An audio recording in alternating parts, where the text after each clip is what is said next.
السلام علیکم ورحمۃ اللہ وبرکاتہ۔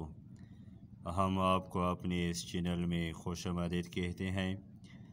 آج ہم انشاءاللہ پیٹ میں درد دور کرنے کے لیے وظیفہ سیکھیں گے۔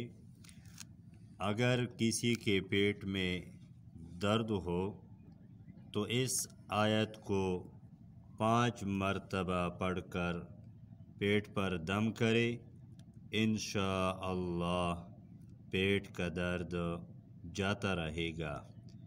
اگر کسی کے پیٹ میں درد ہو تو اس آیت کو 5 مرتبہ پڑھ کر پیٹ پر دم کرے، انشاءاللہ پیٹ کا درد جاتا رہے گا۔